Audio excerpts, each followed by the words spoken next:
Hello, everyone. I know many of you are listening while falling asleep tonight. So before you drift off, leave a comment telling me where you are watching from. And don't forget to like and subscribe.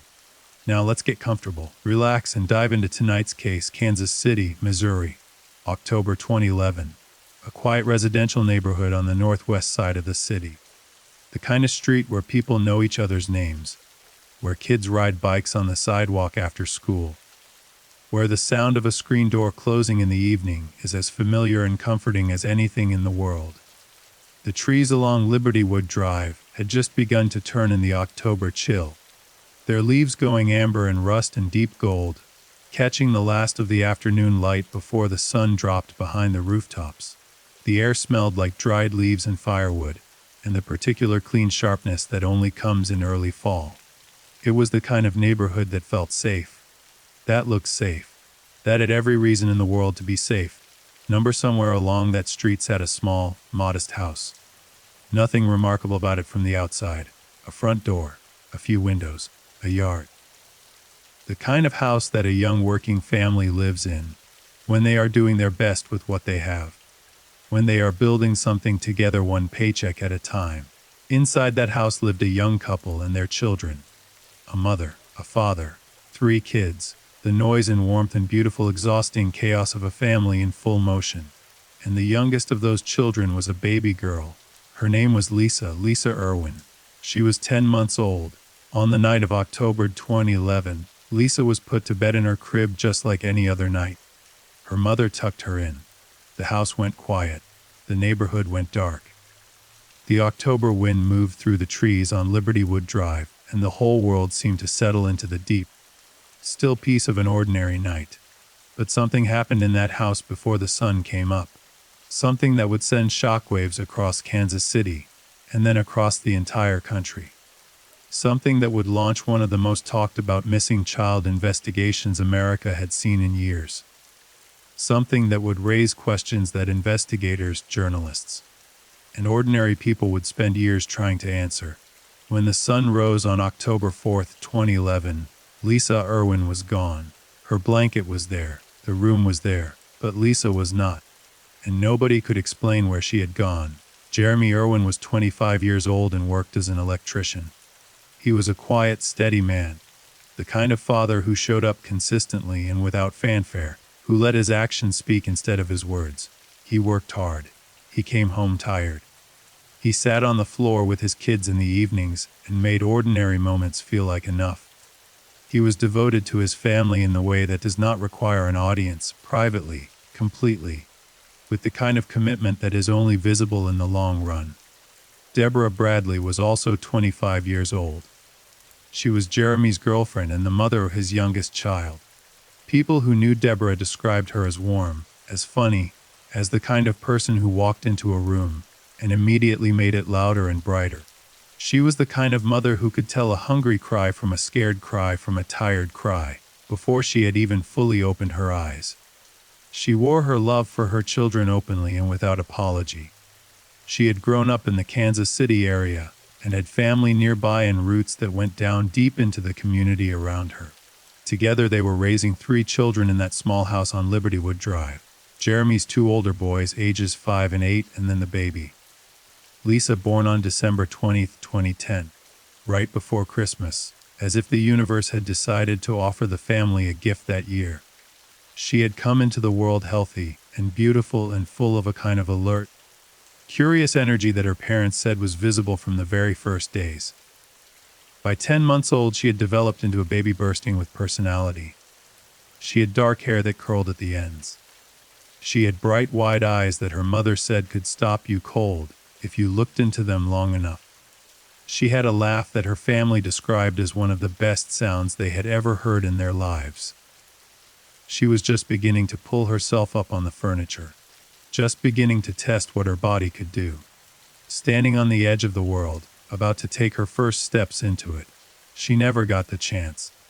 The life that Lisa had been born into was not a wealthy one, but it was a full one. The house on Liberty Wood Drive was modest, and the budget was tight, and Jeremy picked up extra shifts when they were available, because extra shifts meant extra security for the people he loved. But inside that small house there was everything that actually matters. There was laughter.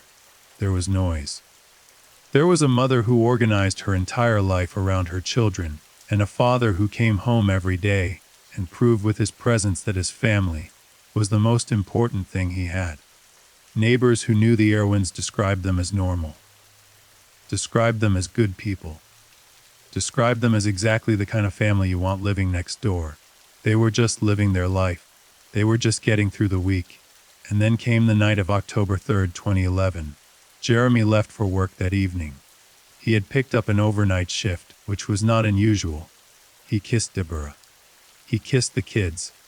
He walked out the front door and drove off into the October night, leaving behind a house that was warm and quiet and full of the soft sounds of a family settling in for the evening. Deborah was home alone with the 3 children. The 2 older boys occupied themselves the way kids that age do, with television and toys and the rich imaginative lives that children carry everywhere with them. And Lisa needed everything, as babies that age need everything. Constant attention and feeding and holding and watching. Deborah later told investigators that she had been drinking that evening. She said this plainly, without trying to hide it, because she is not the kind of person who hides things. She said a neighbor had come by and they had shared some wine, and she had drunk more than she usually would. She acknowledged this openly, and it would later become one of the most examined details of the entire investigation, turned over and over again in the press and in the public conversation, until it had been examined from every possible angle. But at the time, on that October evening, it was simply a thing that happened. A neighbor, some wine. An evening that passed the way evenings do. Deborah said she fed Lisa sometime in the early evening. She said the baby was healthy and normal and exactly as she always was. She said she put Lisa down in her crib at around 10:30 at night. The crib sat in the bedroom at the front of the house, the room closest to the street, the room with the window that looked out onto Libertywood Drive. Deborah said she checked on Lisa after putting her down. She said the baby was asleep, peaceful breathing. She turned off the light. She went to bed. The 2 older boys were asleep. The house was quiet. The October night settled over Libertywood Drive like a held breath. And somewhere in the hours between 10:30 at night and 4 in the morning, something happened. Something moved through that quiet house.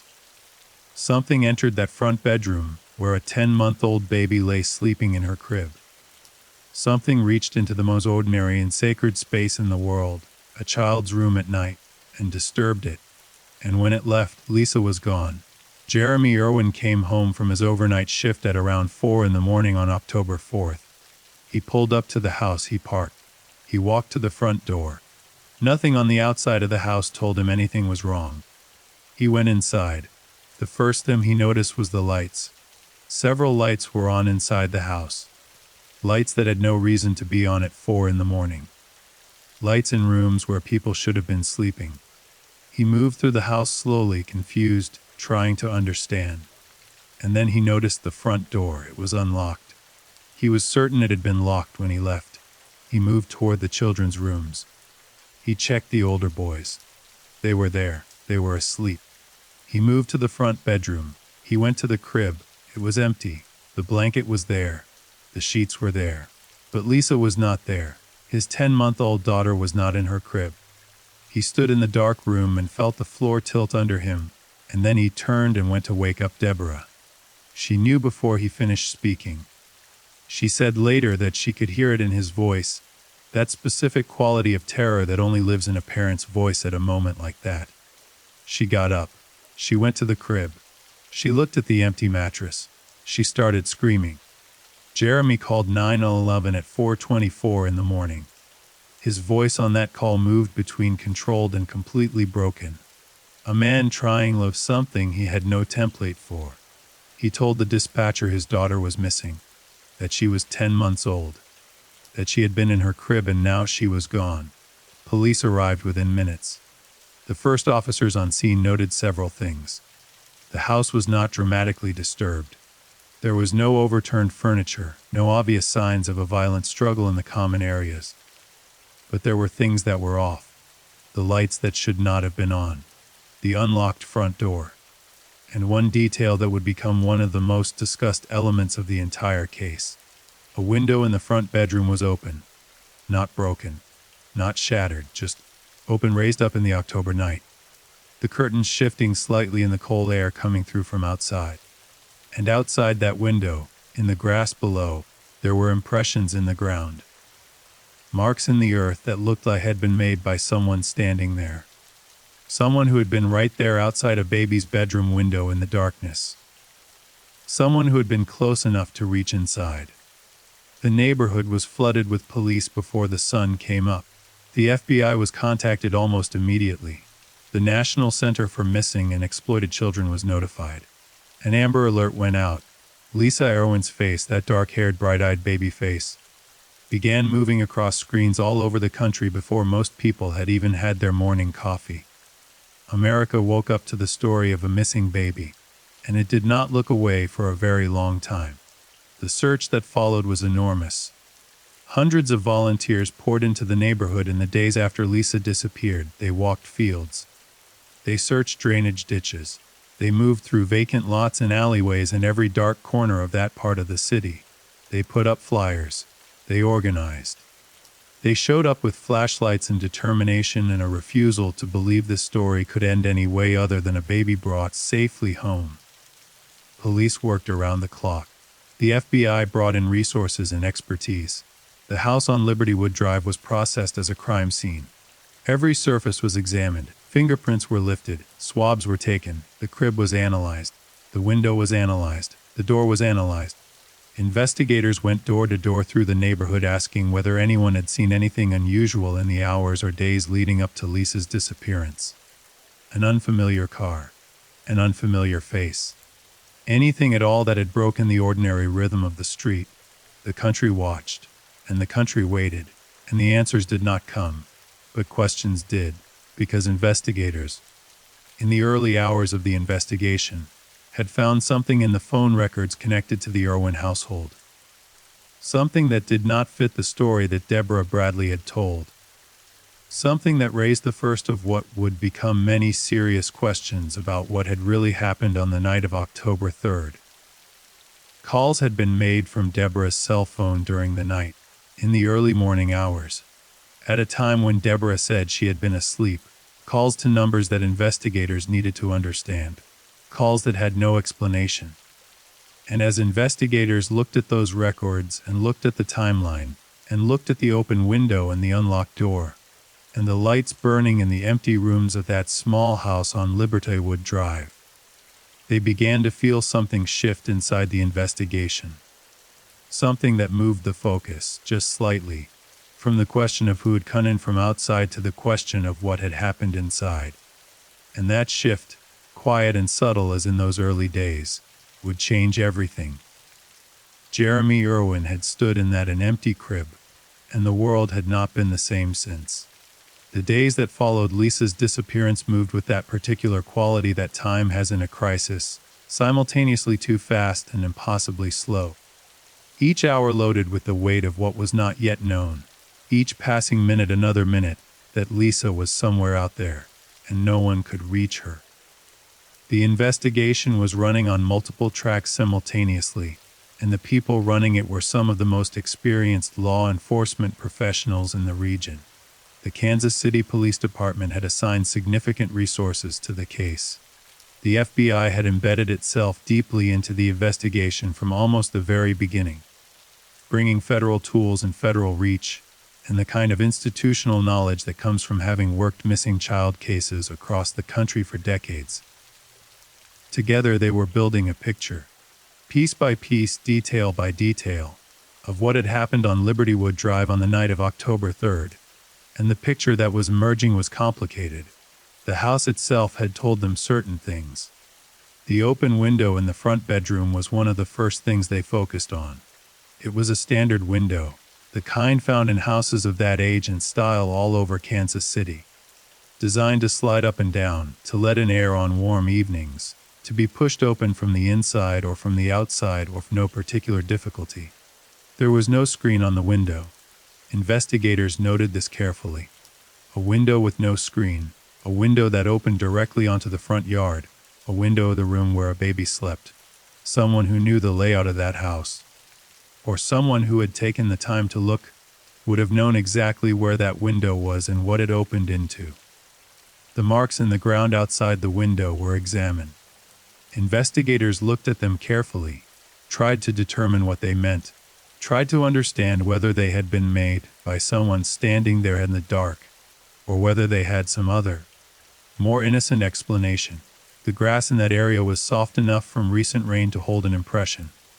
The impressions were real.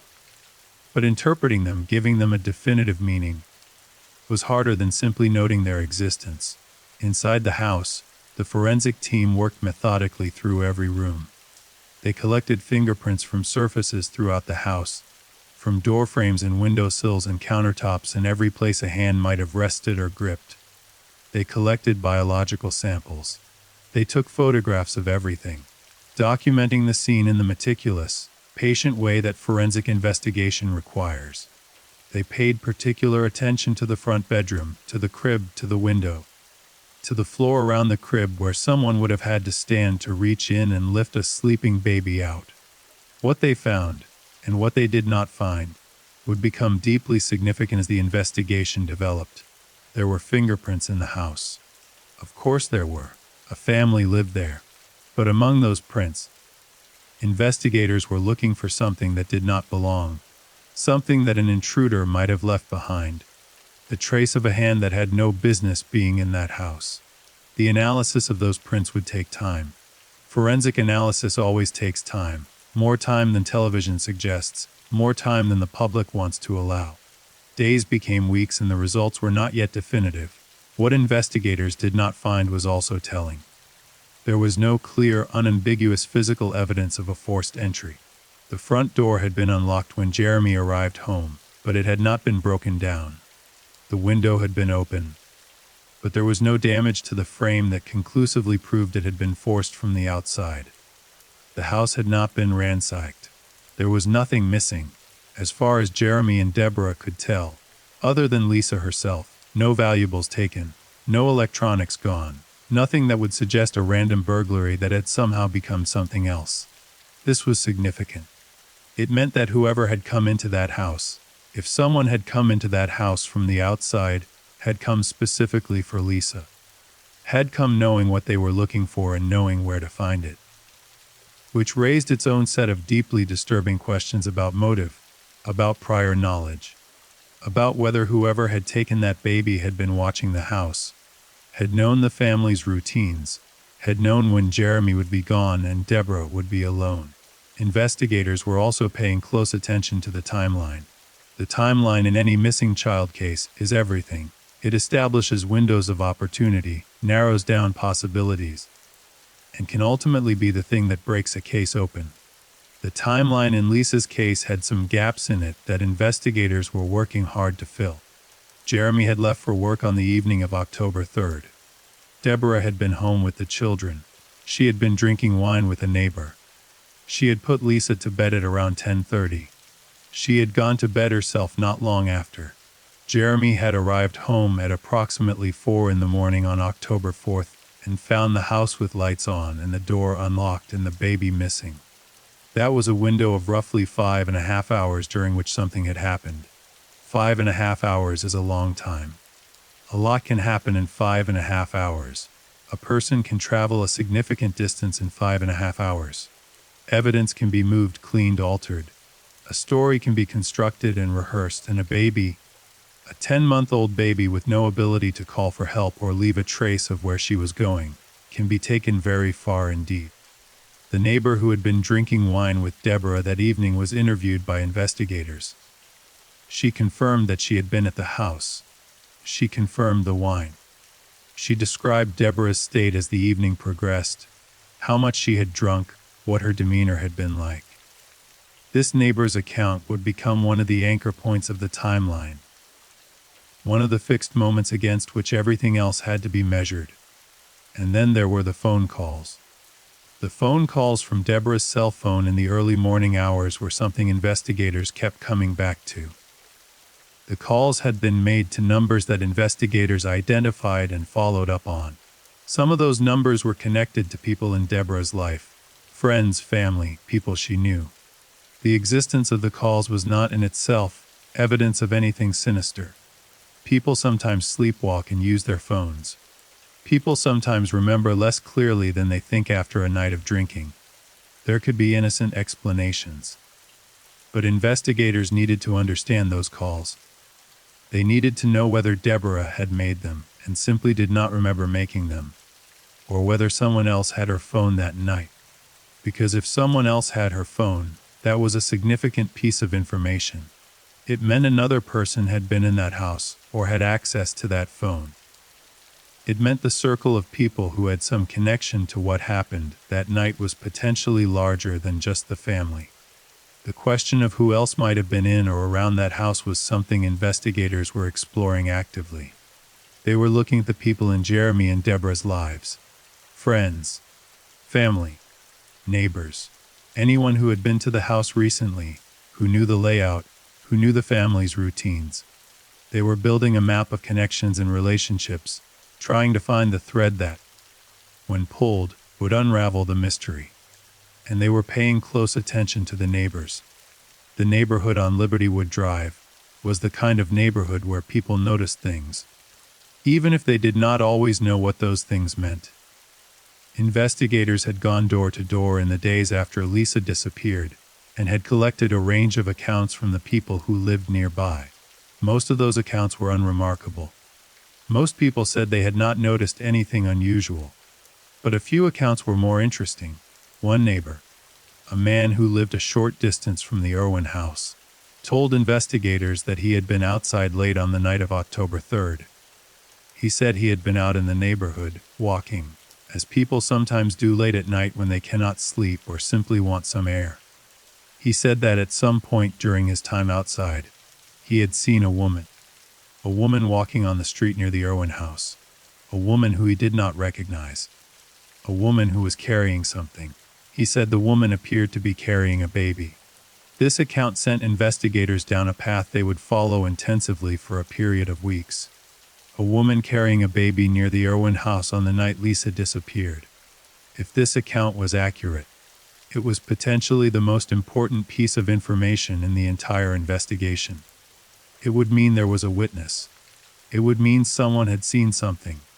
It would mean the trail that everyone had been so afraid had gone cold was actually still there, still visible, still possible to follow. Investigators interviewed this neighbor multiple times.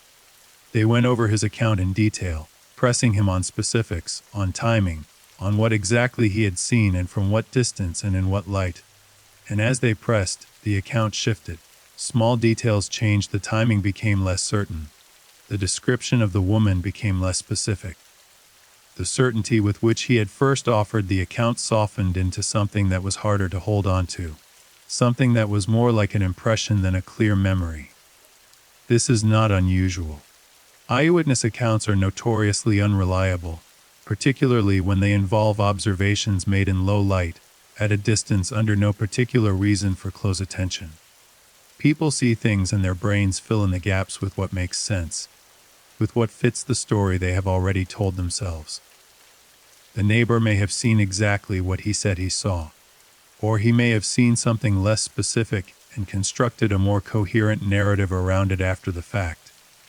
Or he may have seen nothing at all and been so caught up in the urgency and weight of the situation that he believed something had happened that had not. Investigators could not determine which of those possibilities was true. And without being able to determine that, the account of the baby remained exactly what it had always been. Uncertain, unverifiable, tantalizing and frustrating in equal measure. But there was something else this neighbor said. Something that had not been in his initial account, but that emerged in the later interviews. Something small that he mentioned almost in passing, as if it might not matter, as if it were just a detail on the edge of his memory. He mentioned a name. He said that around the time he had been outside that night, he had seen or heard something connected to a person he knew from the neighborhood. A person who, as far as anyone initially knew, had no particular connection to the Irwin family, and no particular reason to be involved in what had happened. But a person whose name, Once it entered the investigation, refused to leave it. The name was Mike. And behind that name was a story that investigators had not been expecting, a story that would take weeks to fully surface, a story that would pull the investigation in an entirely new direction and raise questions that went far beyond the simple, terrible fact of a missing baby.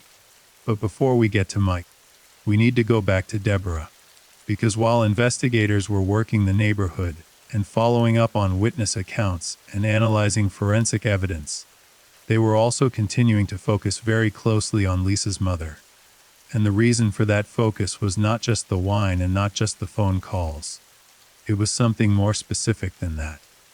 Something that investigators had noticed in the way Deborah was talking about that night, in the particular way she phrased certain things, in the small hesitations and qualifications that ran through her statements like fine cracks in a wall.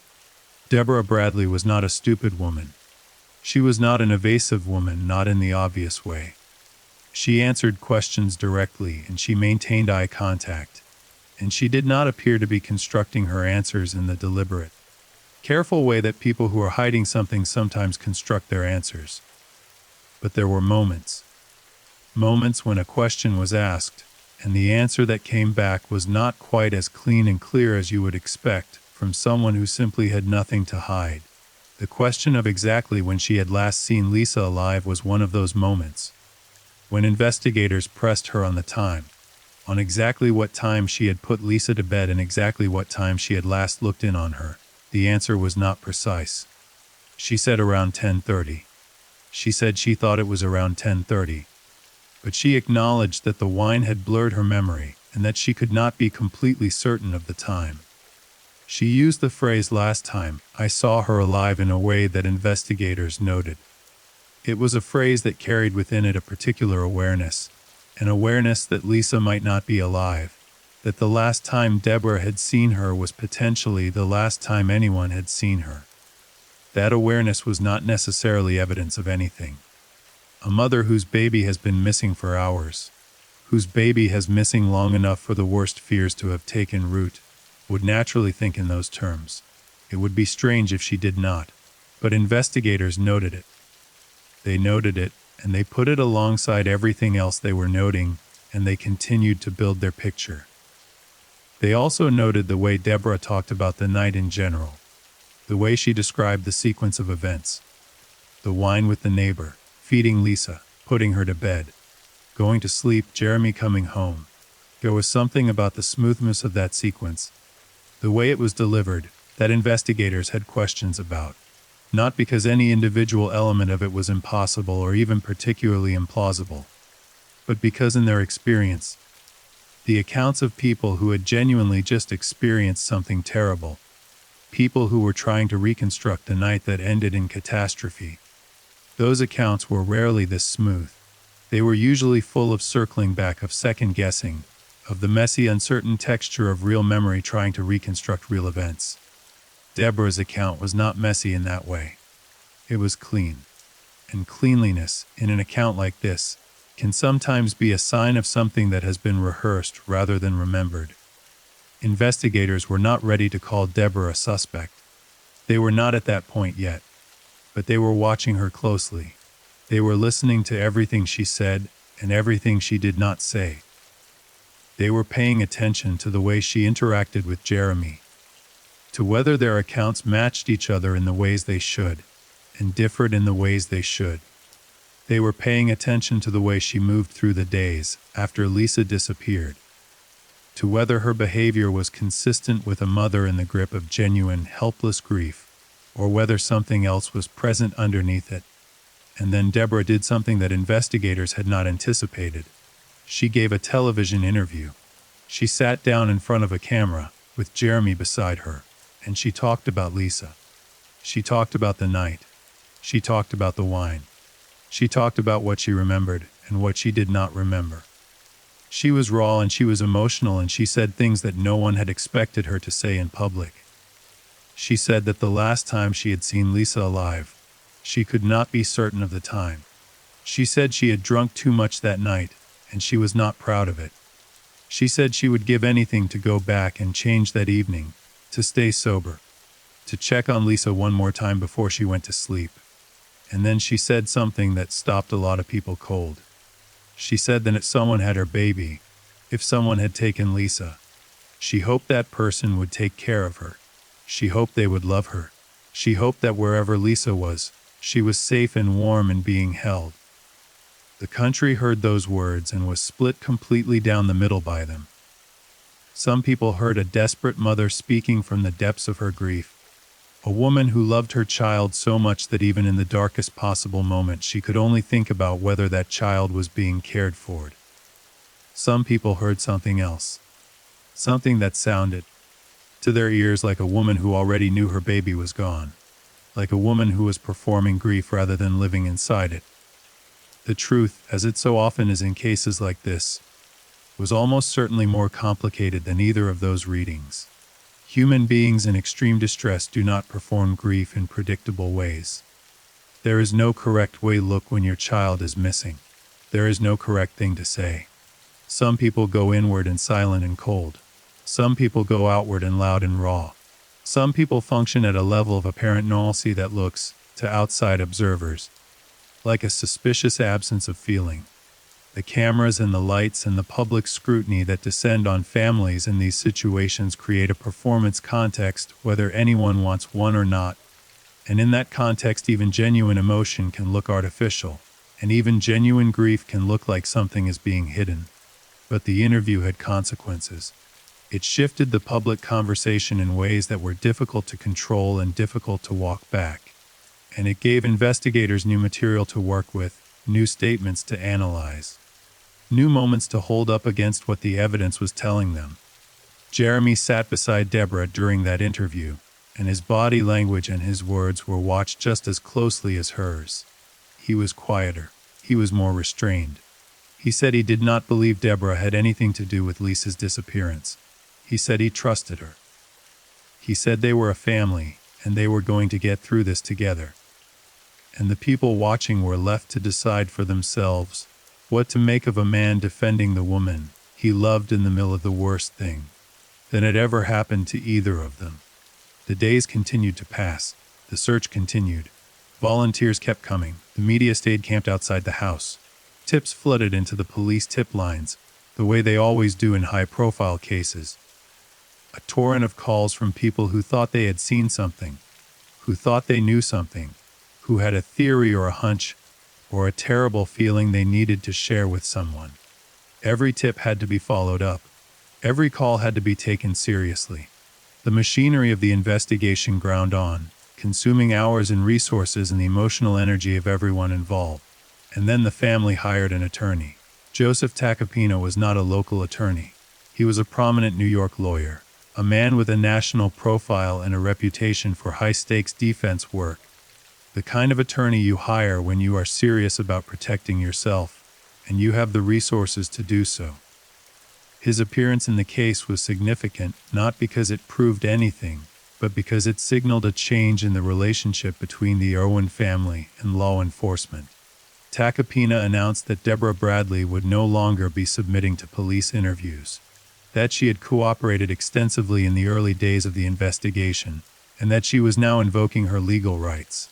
He did not say she had anything to hide. He said, quite reasonably, that the police had shifted from treating the family as victims to treating them as suspects, and that in that context it was entirely appropriate for his client to have legal protection. The police, for their part, did not publicly contradict this characterization. They said only that they had questions that had not been answered, and that they would continue to pursue the investigation wherever it led. The hiring of the attorney changed the temperature of the public conversation significantly. People who had been giving Deborah the benefit of the doubt began to pull back. People who had already decided she was responsible felt that their suspicion had been validated. And the people who were simply watching and trying to understand were left in the same place they had been since the beginning, uncertain, troubled, unable to resolve the contradictions that ran through the case like fault lines through rock. Meanwhile, the name that the neighbor had mentioned was beginning to develop substance. Mike. Investigators had run down the reference, and what they found connected to it was not what they had expected. The person attached to that name had his own history, his own complications, his own relationship to the neighborhood and to the world around the Irwin house that was not simple or clean or easy to understand. And as investigators pulled on that thread, as they began to understand who this person was and what his presence in the neighborhood that night might mean, the case that had seemed to be narrowing in one direction began to open up again in another. Because the name Mike was connected to a woman who had been in contact with someone in the Irwin circle in the days before Lisa disappeared, a woman who, according to people who knew her, had said something in the days before October 3rd that had seemed strange at the time, but had not seemed significant until and out a baby. Something about wanting a baby. Something that, when investigators heard it in the context of everything else they now knew, made the hair on the back of every neck in the room stand up. The woman's name was Megan, and the moment her name entered the investigation, everything shifted. Megan was a young woman who lived in the broader Kansas City area, and who had connections, through a web of mutual acquaintances and neighborhood relationships, to the world that surrounded the Irwin family on Libertywood Drive. She was not a stranger to that world. She was not someone who had appeared from nowhere. She was someone who existed on the edges of that community. Someone whose name came up when investigators started asking the right people the right questions. Someone who had been there in the background, all along without anyone initially understanding why that mattered. The connection between Megan and the Irwin case had surfaced through the neighbor. The man who had been outside that night, the man whose account had shifted and softened under repeated questioning, had mentioned in one of his later interviews that the name Mike was connected to Megan. That these two people, Mike and Megan, had some kind of relationship, some kind of history that placed them in proximity to the events of that night in a way that investigators needed to understand. Investigators went to find Megan. What they found when they sat down with her was a young woman who was nervous in the way that people are nervous when they know they are being looked at closely, when they know that the thing they are being asked about is serious, and that the wrong answer or the incomplete consequences they could not fully predict. She was cooperative. On the surface, she answered questions. She did not refuse to speak. But there was something in her answers, a quality of careful selection, of giving what was asked and not one word more, that investigators noted. They asked her about the night of October 3rd. They asked her where she had been. They asked her whether she had been in the neighborhood of Libertywood Drive. They asked her whether she had seen anything that night, whether she had been in contact with anyone connected to the Irwin family. Her answers were not dramatic. They were not the answers of someone who broke down and confessed or someone who offered a clearly fabricated alibi full of holes. They were the answers of someone who was being very careful, someone who was measuring each word before she let it out, someone who understood that precision mattered. But investigators had already been talking to people who knew Megan, and those people had told them something that had been said in the days before Lisa disappeared. Something that Megan had said to at least one person in her life, possibly more than one person. Something that at the time had seemed strange or uncomfortable or worth noting but had not seemed like evidence of anything. Because at the time there was nothing to connect it to. Megan had talked about wanting a baby. Now, people talk about wanting babies all the time. It is one of the most ordinary human desires in the world, and expressing it is not unusual or alarming. But the way Megan had talked about it, and the timing of when she had talked about it, and the specific things she had said, those details were what made investigators lean forward in their chairs. She had not simply said she wanted a baby someday, the way people say they want things that are somewhere in their future. She had said it with an urgency, an immediacy, a hunger that the people she said it to had found unsettling without being able to explain exactly why. One person who had spoken with Megan in the days before October 3rd described the conversation as feeling off. As feeling like there was something underneath the words that was not being said. like Megan was talking about something more specific than a general desire, like she already had something in mind that she was not sharing. Investigators took this information and they held it up against everything else they had. The open window, the unlocked door, the marks in the grass outside the front bedroom, the woman that the neighbor thought he had seen carrying a baby on the street that night. They held it all up together and looked at it from every angle, trying to understand whether it added up to something, or whether it was a collection of separate, unrelated things that only appeared connected, because everyone was desperate to find a connection. They went back to Megan. They pressed harder. They asked more specific questions. They asked about her relationship with Mike, and about what Mike knew, and about whether Mike had been outside that night, and what exactly the neighbor had seen or not seen, and what connection any of it had to the house on Liberty Wood Drive. And slowly, under the pressure of repeated questioning, Megan's account began to develop texture.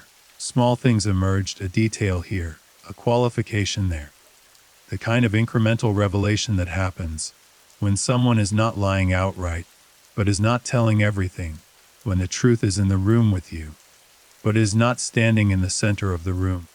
It is pressed into a corner, dressed in something that looks almost but not quite like the rest of the furniture.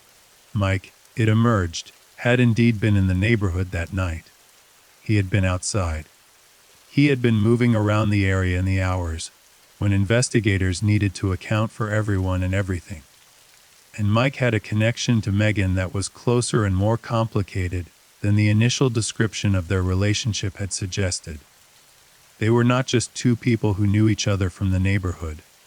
There was a history between them, a tangled, emotionally loaded history of the kind that creates the conditions for people to do things they would not otherwise do, for people to make decisions in the service of someone else's need or desire that they would never make on their own. Investigators wanted to talk to Mike. Mike was located and brought in for questioning, and Mike, unlike Megan, did not present as nervous or careful. Mike presented as something closer to defiant.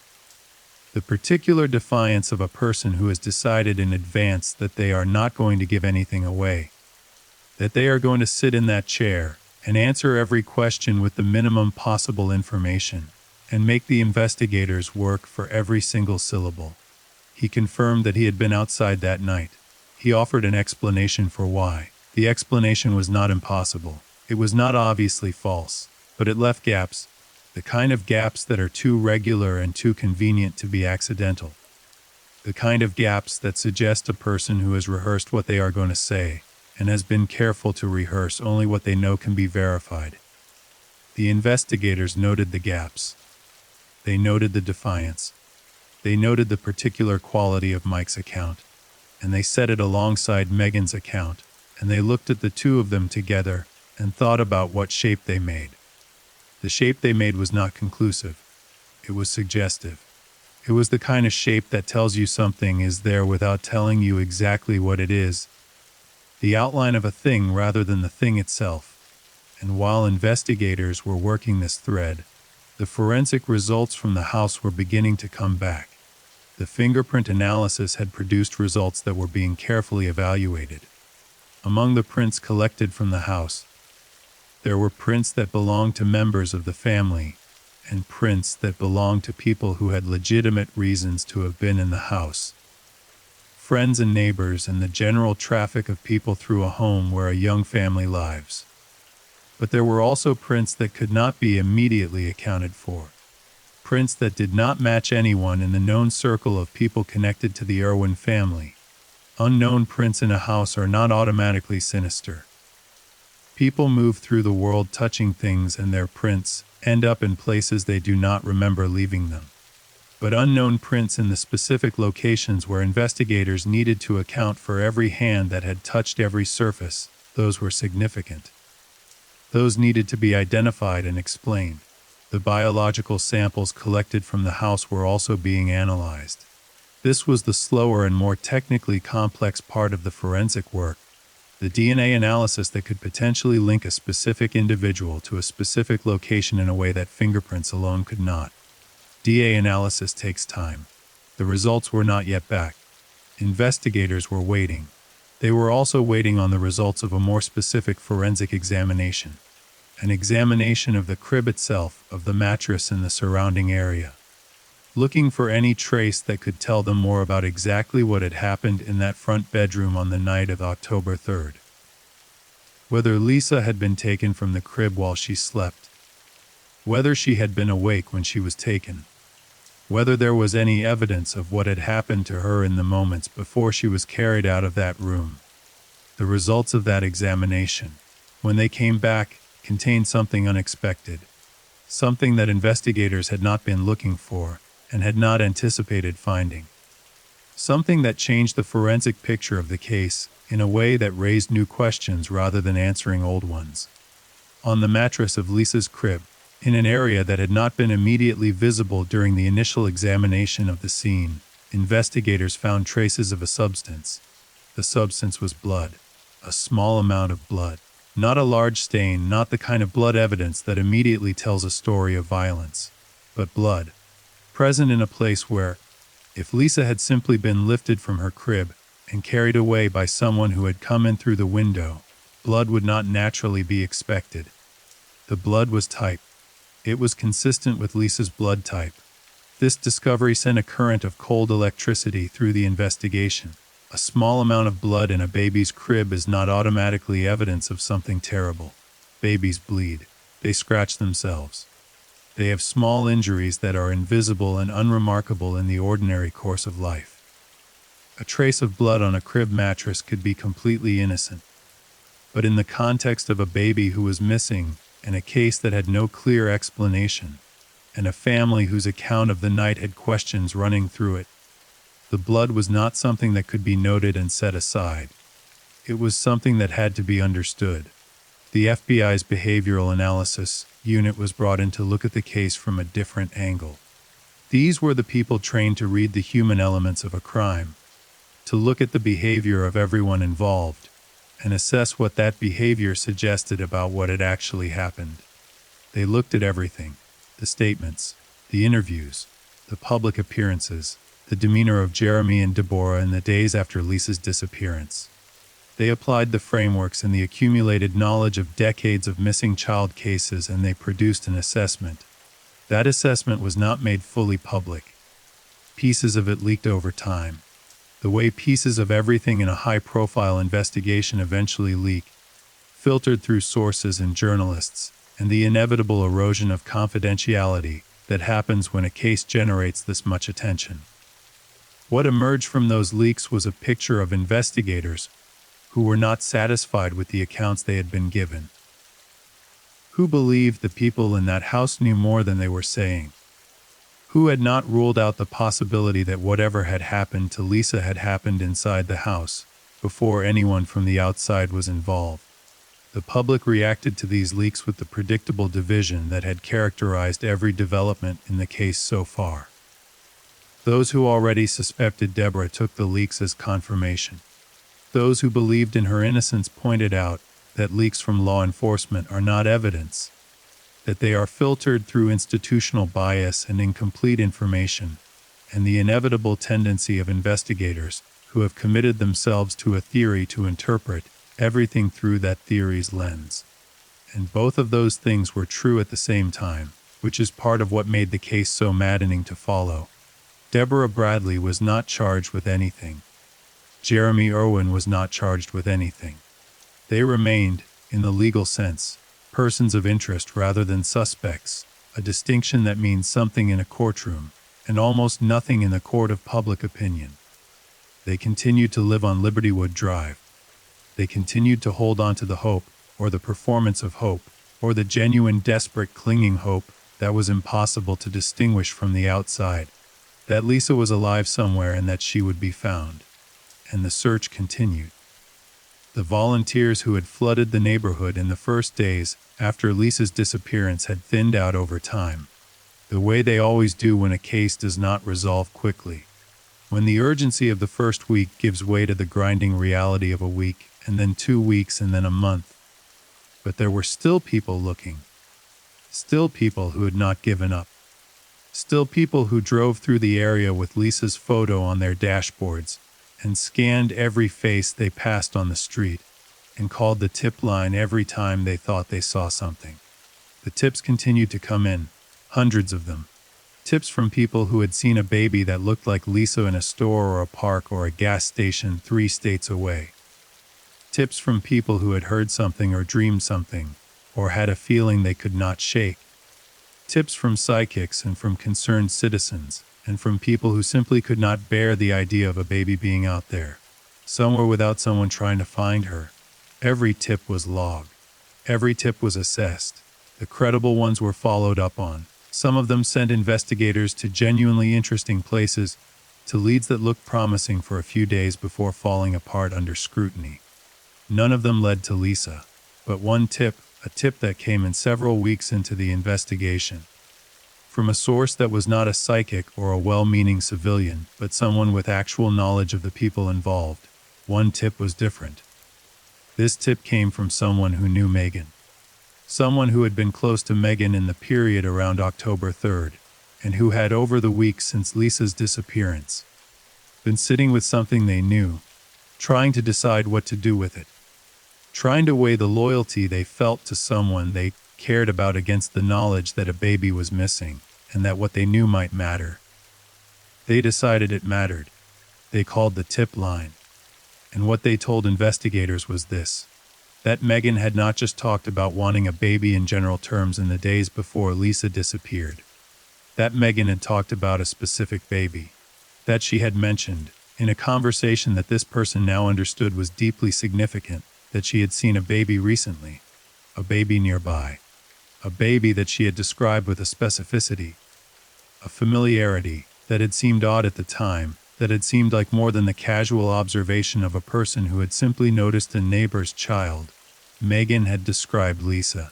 She had described a baby that matched Lisa in detail. In the neighborhood, a baby she had seen. A baby she had apparently paid enough attention to that she could describe the color of her hair, and the brightness of her eyes, and the particular way she smiled. A baby she had called beautiful. A baby she had called perfect. Investigators went back to Megan immediately. This time the interview was different. The careful, measured quality of Megan's previous answers was harder to maintain now, because the investigators were not coming with general questions anymore. They were coming with specific information.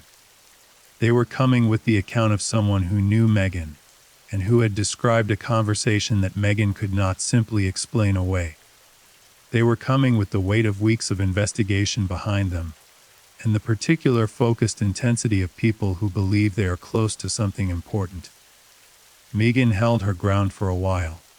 She maintained the careful, controlled manner that had characterized her earlier interviews. She denied saying what she was reported to have said. She denied having paid any special attention to the Irwin baby.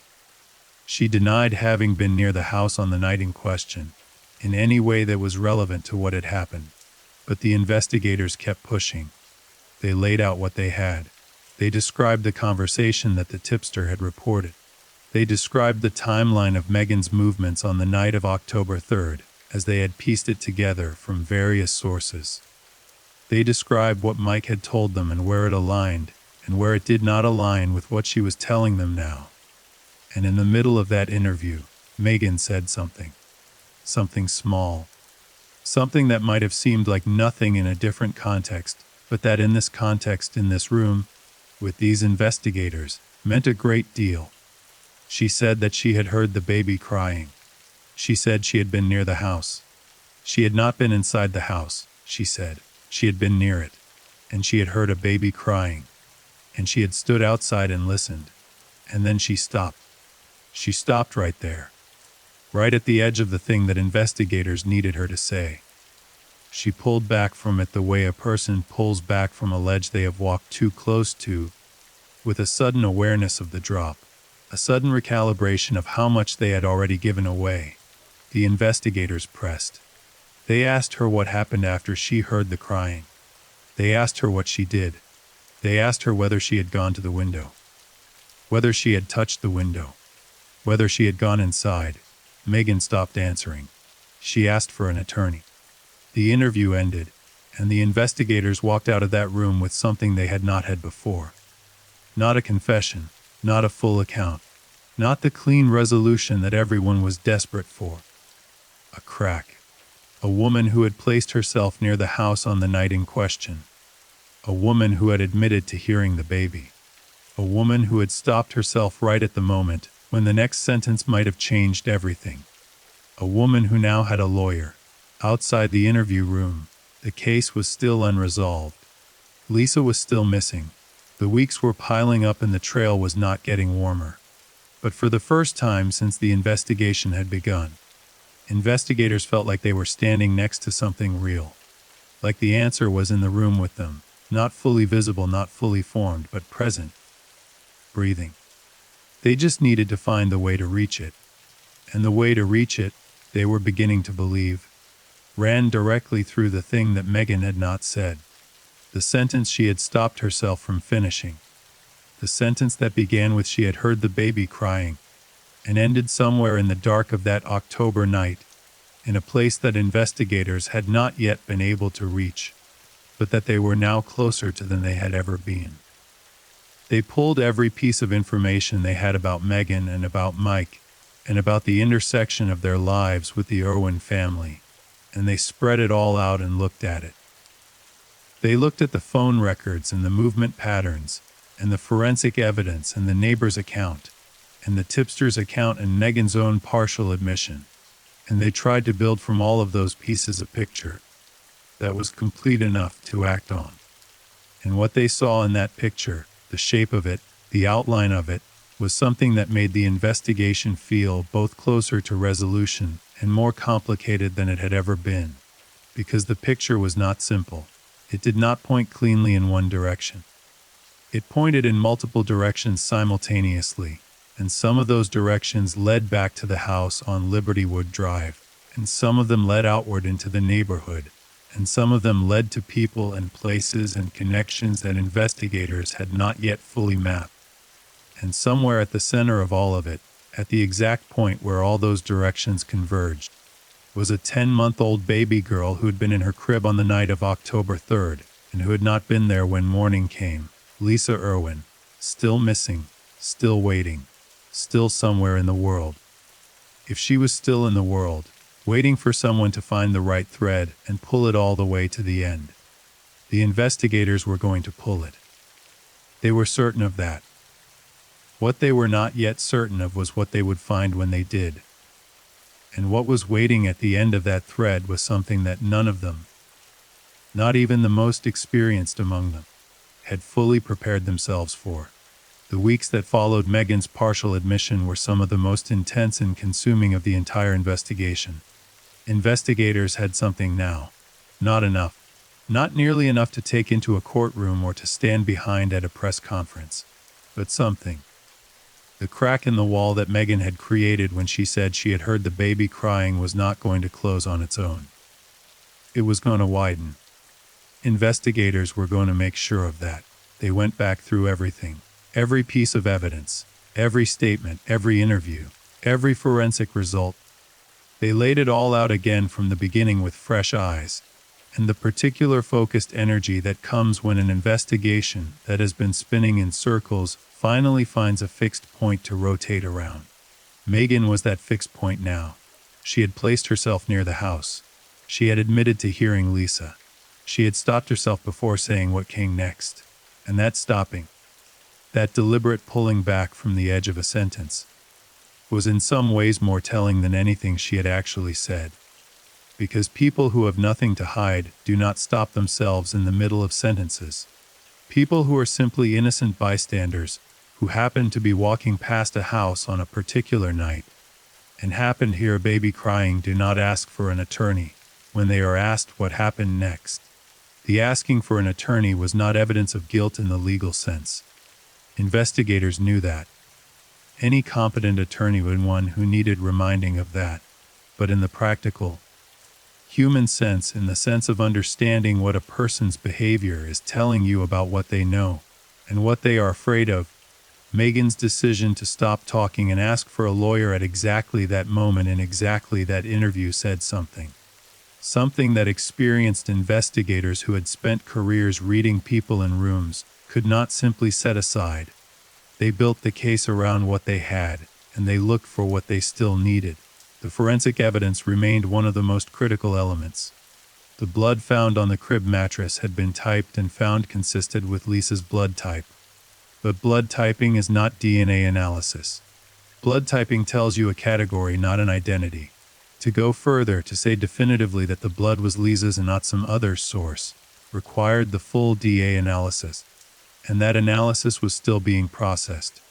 The wait was agonizing in the way that all forensic waits are agonizing when a case is this urgent, when every day that passes without an answer is a day that a baby is still missing and still unreachable. The fingerprint analysis had produced the unidentified prints that investigators were still working to match.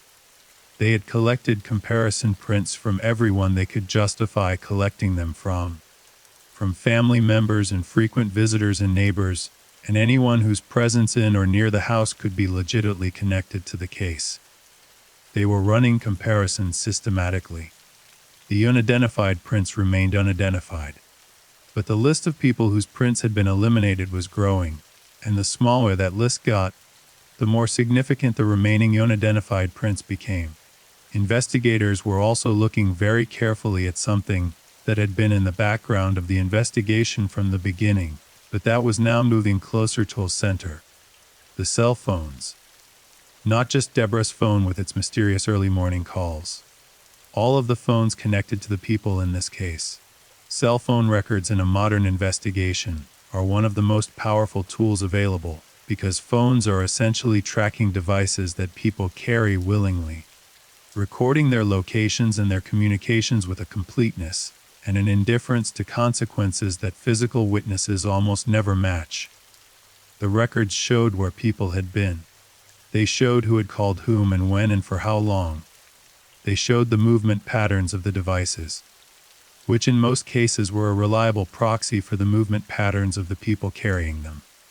And when investigators plotted those movement patterns against the timeline of the night of October 3rd, against the window of hours during which Lisa had disappeared, they found things that were interesting. Megan's phone had been in the area of Libertywood Drive during the relevant time window. This was not a surprise given what she had already admitted, but it was significant because it gave the admission an independent corroboration. She had not just said she was near the house. Her phone said she was near the house. The two accounts agreed.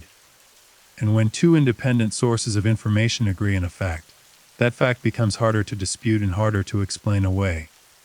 Mike's phone told a story of its own. His movements that night were not simple, and they were not entirely consistent with the account he had given investigators. There were gaps. Places where his phone suggested he had been that he had not mentioned, and times when his account placed him somewhere that his phone did not corroborate. These gaps were the kind of thing that a defense attorney would later argue could have innocent explanations. And that was probably true. Gaps in phone records can reflect any number of things that have nothing to do with criminal behavior. But in the context of this investigation, in the context of everything else that was developing, the gaps in Mike's account were not nothing. Investigators were building a picture of two people, Megan and Mike, who had been in and around the area of Libertywood Drive on the night Lisa disappeared, whose accounts of their movements that night were incomplete, and in some places contradicted by objective data, and one of whom had placed herself close enough to the house to hear a baby crying, and had then refused to say what happened after that. They needed more. They went back to the people who knew Megan and Mike. They went back to the neighbor who had first mentioned Mike's name. They went back to the tipster who had reported Megan's conversation about the baby. They went back to anyone and everyone who had any connection to these two people. And they asked their questions again, with more specificity now, with the focused precision of investigators who know roughly what they are looking for and need the details that will let them find it. And from those interviews, piece by piece, a more detailed picture of Megan began to emerge. Megan was in her mid-20s. She had grown up in the Kansas City area and had lived her whole life in the kind of circumstances that do not make the news and do not attract attention. The ordinary difficult circumstances of a working-class life in a mid-sized American city. She had relationships that had not worked out. She had desires that had not been fulfilled. She had built a version of her life that was, by most outward measures, unremarkable, and she moved through the world in the way that many people move through it, carrying the gap between the life they have and the life they wanted in a place that is not visible from the outside, but that is present every day in ways that accumulate over time. She had wanted children. This came up repeatedly in the accounts of people who knew her. It was not a passing wish or a vague future hope.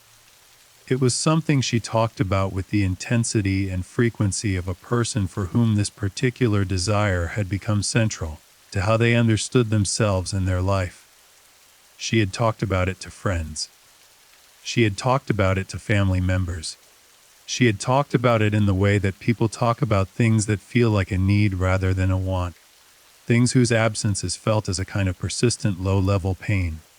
The relationship with Mike was part of this picture.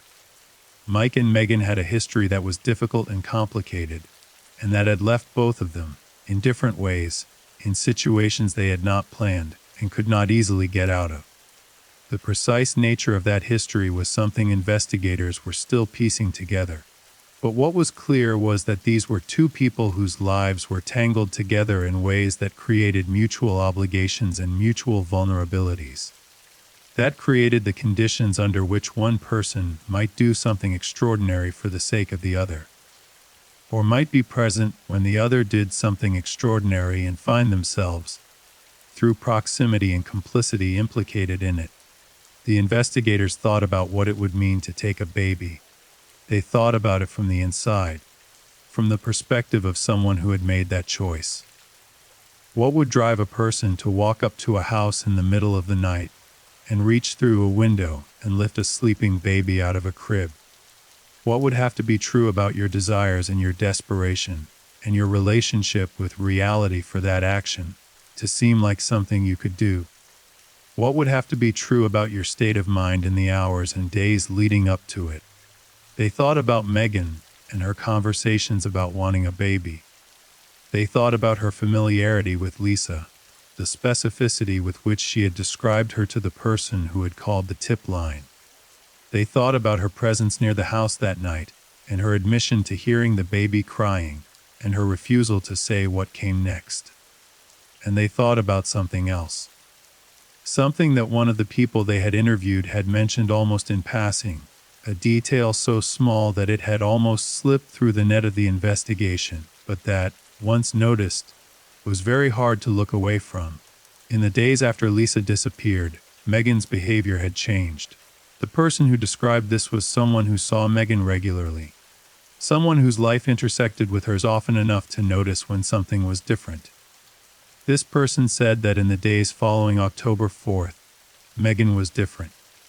Not distraught in the way that someone who has done something terrible might be expected to be distraught. Not obviously guilty in any way that could point it to and describe precisely. But different, quieter, more internal, like a person who is carrying something they do not know how to put down, but also do not know how to keep holding.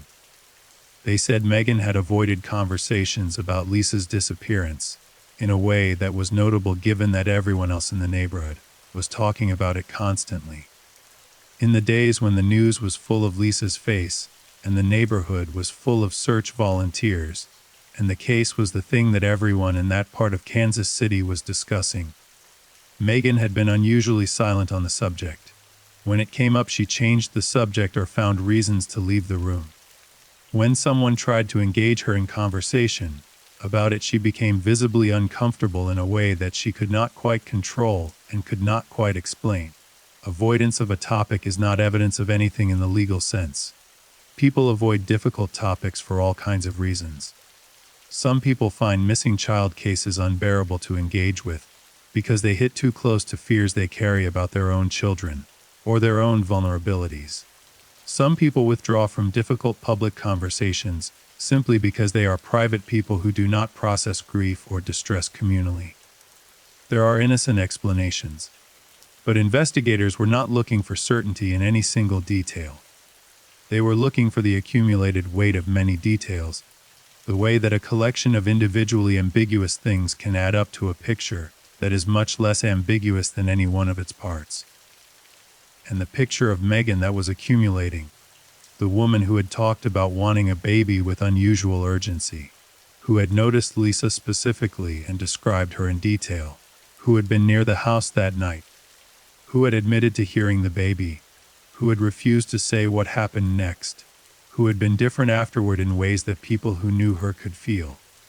Even if they could not name them precisely, that picture was developing a weight and a shape that investigators were taking very seriously. They were also, throughout all of this, continuing to look at Deborah Bradley and Jeremy Irwin. It would be a mistake to suggest that the focus on Megan had replaced the focus on the family. It had not. The two tracks of the investigation were running simultaneously, and the investigators were disciplined enough and experienced enough to know that confirmation bias, the tendency to commit to the theory that feels right and interpret everything through its lens, was one of the great dangers of a case like this. They had seen cases derailed by it. They had seen innocent people destroyed by it and guilty people escape because of it. They were not going to let it happen here. So even as the Megan thread was developing, even as it was generating the most interesting new material the investigation had produced in weeks, investigators were still looking at the family, still looking at the timeline, still looking at the wine and the phone calls and the questions that had not been answered, still holding open the possibility that the truth was not outside the house at all but inside it. Deborah's attorney had maintained the position that she would not be doing further police interviews. This was frustrating for investigators, but it was also a door that could not be forced without evidence sufficient to make an arrest did not yet exist. What they could do, and were doing, was continuing to examine every public statement Deborah and Jeremy had made, continuing to look for inconsistencies, continuing to analyze the physical and forensic evidence in ways that did not require the family's cooperation. The blood on the crib mattress was still one of the things that most occupied them. The DNA analysis was still pending. When it came back, it would either confirm that the blood was Lisa's, which would raise new questions about how it got there and what it meant, or it would suggest another source, which would raise different questions. Either way, the result was going to matter. There was also an aspect of the physical scene that investigators kept returning to. The open window in the front bedroom. They had looked at it extensively in the first days after Lisa's disappearance, and they had not found definitive evidence of it being forced from the outside. But they had also not found definitive evidence that it had not been. The absence of evidence in either direction meant the window remained genuinely ambiguous, and ambiguity in a case full of ambiguity is both maddening and, in a strange way, important, because it keeps options open that a premature conclusion might close. If someone had come in through that window from outside, they had done so without leaving clear evidence of force. This meant either that the window had been unlocked and could be opened from outside without significant difficulty, which was possible and which investigators had tested, or that someone with access to the house had opened it from the inside before the relevant events of that night, creating an apparent point of entry that was in fact a point of exit or simply a red herring, or that the window was genuinely the entry point, and whoever had used it had been careful and practiced enough to do so without leaving the obvious marks of a forced entry. All three of those possibilities remained open, and as they remained open, investigators found themselves returning again and again to the question of knowledge. Specifically, who knew enough about the inside of that house to move through it in the dark without leaving the kind of chaotic evidence trail that an unfamiliar person would leave? Who knew where the baby's room was? Who knew which window looked into it? Who knew the layout well enough to come in, find what they were looking for, and leave without waking anyone? This question of knowledge kept pointing in certain directions. It pointed toward people who had been in the house, people who knew the family, people who had been around enough to understand the physical space and the routines of the people who lived there. And that circle of people, when investigators mapped it carefully, included both the family members themselves and the people in their immediate social world, the friends, the neighbors, The people who moved through the Irwin family's life regularly enough to have absorbed, perhaps without even being fully conscious of it, the kind of detailed knowledge about that house that would have been necessary to do what had been done. Megan had been in that neighborhood. Whether she had been inside that house was something investigators did not yet know for certain. But she had been in the area. She had shown familiarity with Lisa. She had been near enough that night to hear a baby crying. Near enough to hear a baby crying is near enough to see into a room through an open window on an October night. Near enough to see into a room is near enough to reach into it. These were not conclusions. They were possibilities. They were the shape of a theory that was still being built, still being tested against every piece of evidence available, still being held up to the light and examined for the places where it did not hold. But the shape was becoming more defined. The outline was becoming clearer, and investigators who had spent weeks feeling like they were chasing shadows were beginning to feel, cautiously and with the professional discipline, to not let that feeling outrun the evidence, that they were closing in on something real. And then something happened that nobody had anticipated. A new witness came forward. Not a neighbor this time. Not someone from the immediate circle of the Irwin family or the world around Megan and Mike. Someone from further out.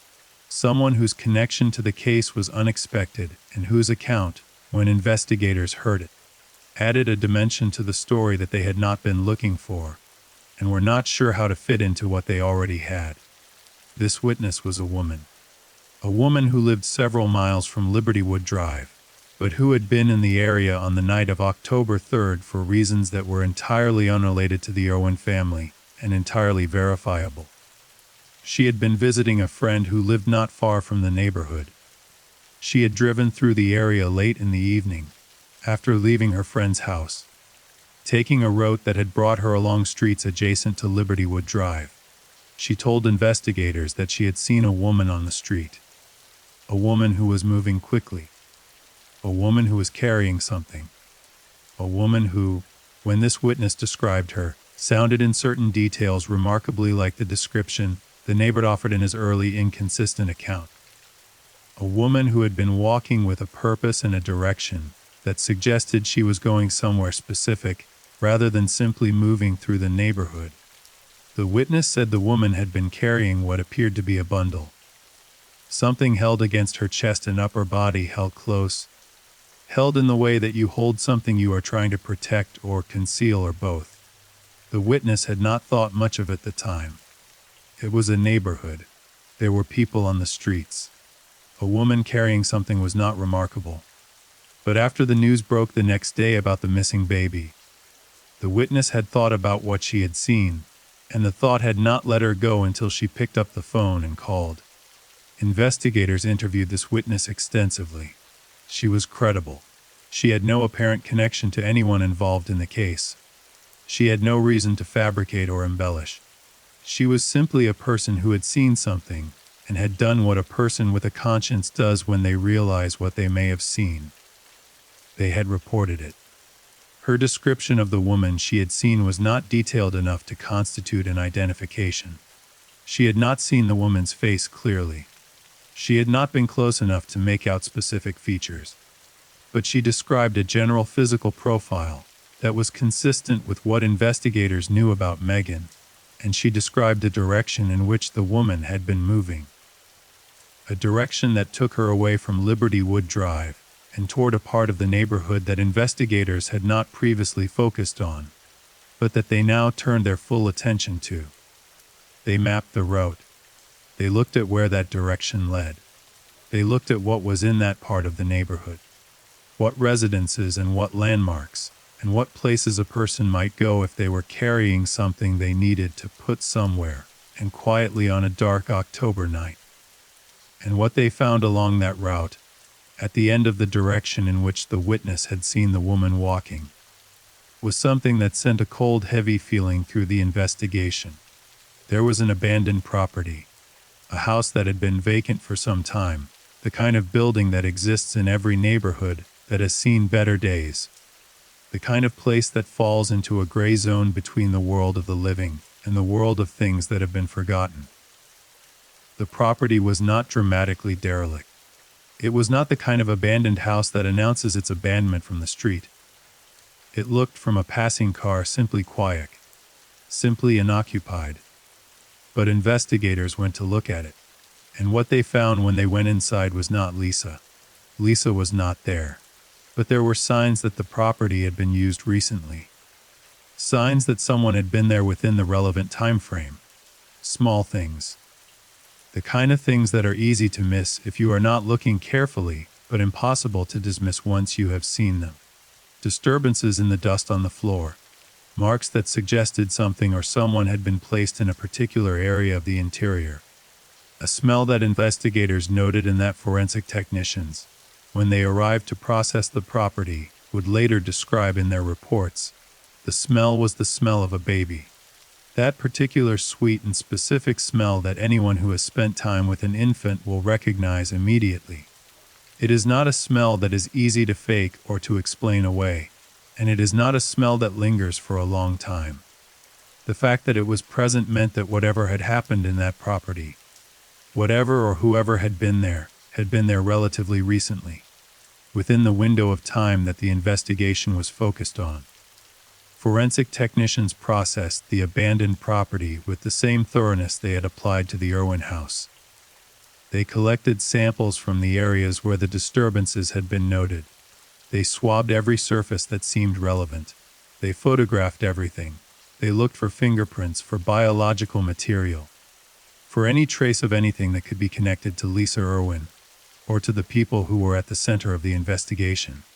The results would take time. But the simple fact of the smell, of the disturbances, of the signs of recent human presence in a property that should have been empty, was enough to make the abandoned house one of the most significant locations the investigation had yet identified, and it was located at the end of route that the new witness had described. The route that the woman she had seen, the woman with the bundle held against her chest, had been walking on the night of October 3rd. Investigators stood in that abandoned house and felt the weight of what they were standing in the middle of. They felt the proximity of something they had been chasing for weeks. They felt the particular combination of urgency and dread that comes when you are close enough to something to almost touch it, but still cannot quite reach it. They needed the forensic results. They needed Megan to talk. They needed one more piece. Just one more piece that would connect everything together with the kind of clarity that an investigation needs before it can become something more than a collection of suggestive details and unverifiable accounts. And as investigators stood in that abandoned property and waited for their forensic colleagues to finish their work, back on Libertywood Drive, in the house where a crib still stood empty in a front bedroom, Deborah Bradley was sitting with a weight that had not lifted since the morning of October 4th. She had not slept properly since that morning. She had not eaten properly. She had not been able to do the ordinary things that people do when they are not in the middle of the worst experience. Their lives, because she was in the middle of the worst experience of her life, and there was no getting out of it. There was only getting through it, and she was not sure she was managing even that. Jeremy was holding on in the way that Jeremy held on to things, quietly, stubbornly, with a refusal to let go that was both his greatest strength and something that was costing him enormously. He went through the motions of daily life with a determination that the people around him found both admirable and heartbreaking. He got up. He functioned. He held the family together with the kind of effort that most people never have to make and never have to know they are capable of. But in the quiet of the house, in the moments between the media appearances and the attorney consultations and the public performances of a family in crisis, there were things that Jeremy and Deborah knew about each other and about the night of October 3rd that had not yet been fully shared with investigators. Things that existed in the private space between two people who had lived through something together.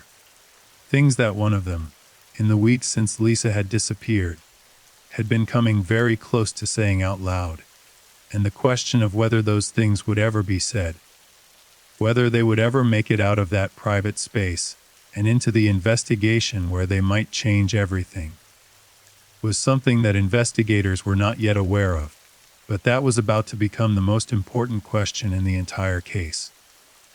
Because one of the things about secrets is that they have weight, and weight over time becomes unbearable. And when the weight becomes unbearable enough, people find ways to put it down, even when putting it down means everything changes. Even when putting it down means there is no going back. The moment when that weight became too much was coming. The forensic results from the abandoned property came back, and they were significant enough to make every investigator who read them go very still for a moment before saying anything. The biological samples collected from the interior of the abandoned house had been processed and analyzed, and what the analysis showed was the presence of DNA material consistent with an infant. The sample was not large. It was not the kind of overwhelming forensic evidence that makes a case simple and clean and unambiguous, but it was there. It was real. And when it was compared against the reference samples that had been collected from the Irwin household, from the crib, from the items that belonged to Lisa, the comparison produced a result that investigators had been hoping for and dreading in equal measure.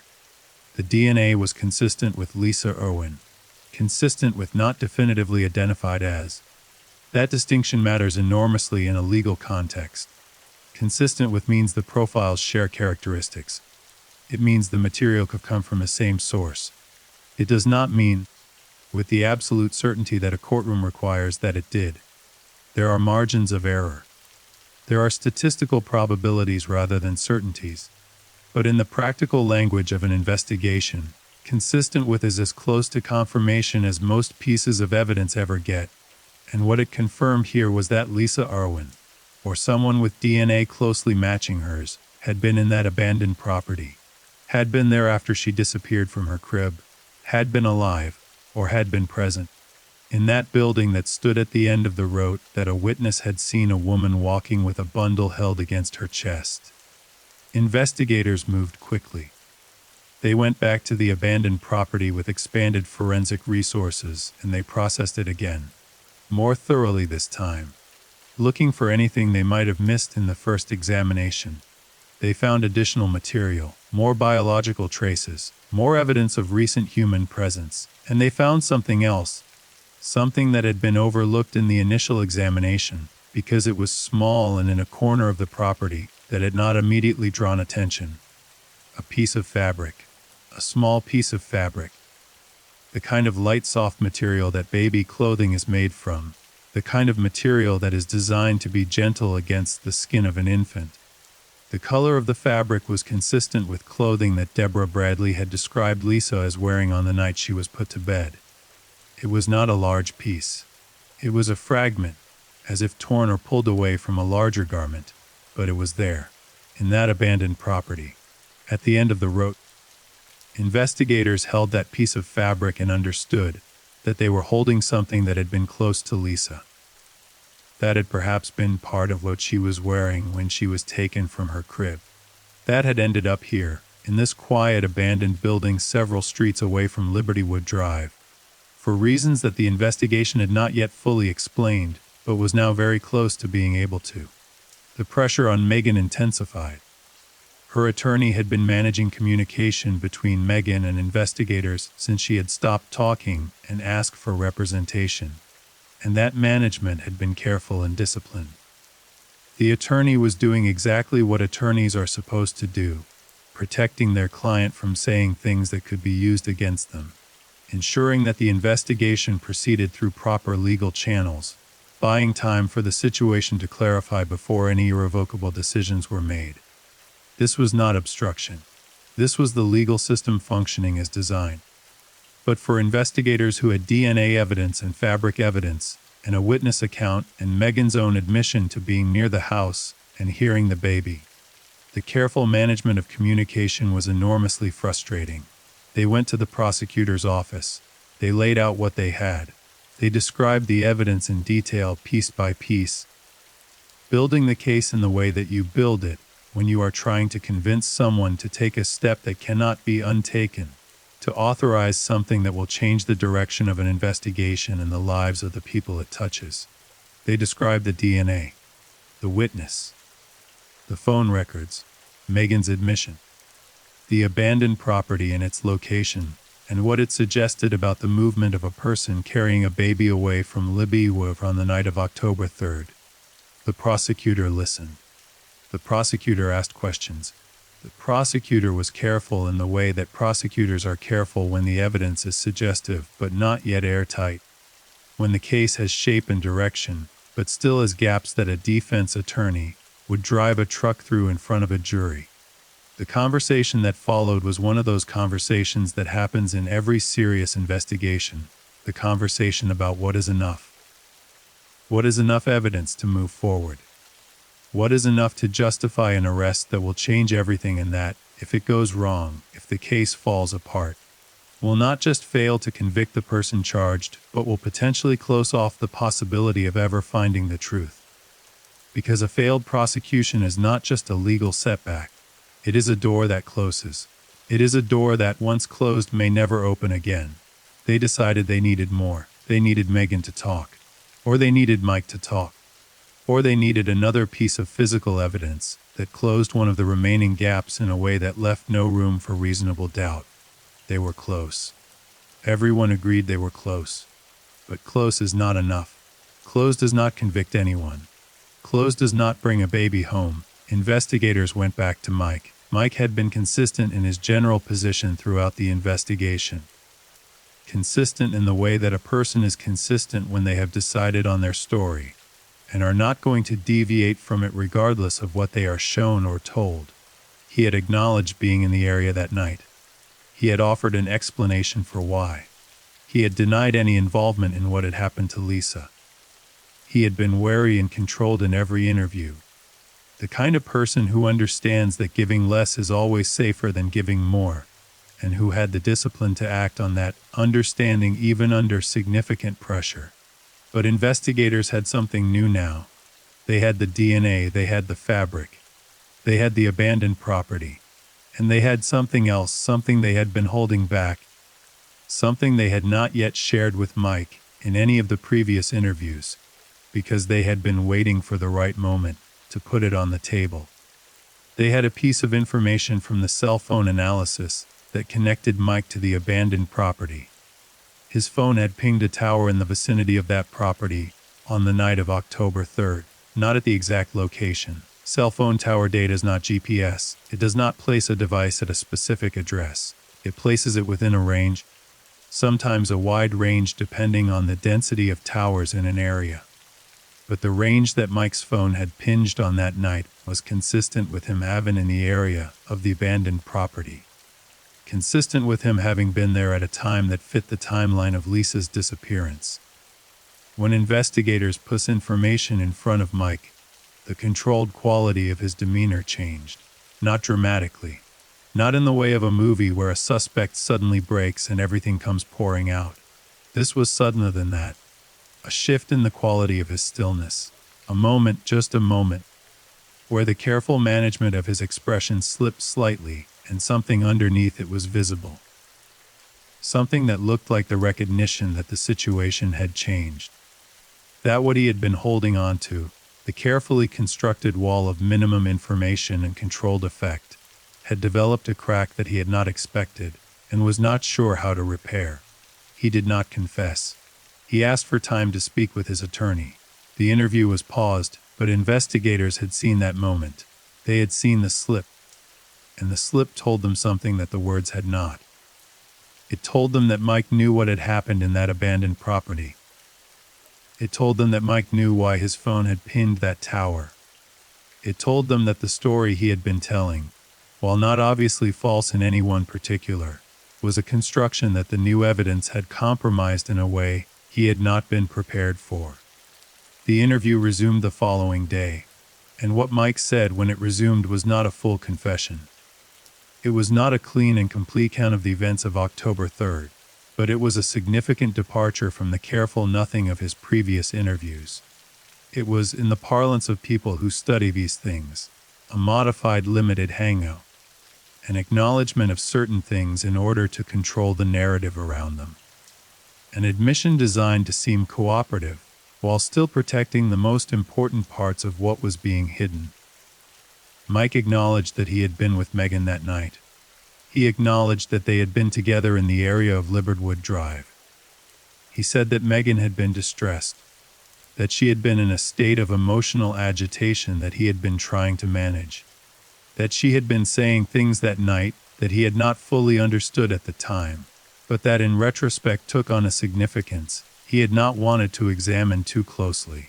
He said Megan had come to him. He said she had come to him in the early hours of the morning, and she had been carrying something, and she had been crying, and she had been speaking in a way that was not entirely coherent. He said he had not asked her directly what she had done, because part of him had not wanted to know. He said they had gone to a place. He acknowledged it was in the vicinity of the property investigators had identified, and that Megan had done something there that he had not watched, and had not wanted to watch, and that he had told himself in the days after was something he had misunderstood. He said he had told himself that for weeks. He said he was not sure he believed it anymore. Investigators pressed him for specifics. They pressed him on what Megan had been carrying. They pressed him on what she had done at the property. They pressed him on what he had heard and seen and understood in those hours before the sun came up on October 4th. And Mike, for the first time in any of his interviews, was not entirely controlled. He was not breaking down. He was not weeping or incoherent. But the wall was cracked now, and the crack was letting things through that the wall had previously been containing, and the investigators were watching every word with the intensity of people who understand that what is being said in this room right now may be the most important thing said in this entire investigation. He said Megan had not been carrying a baby when she came to him. He said she had been carrying something else.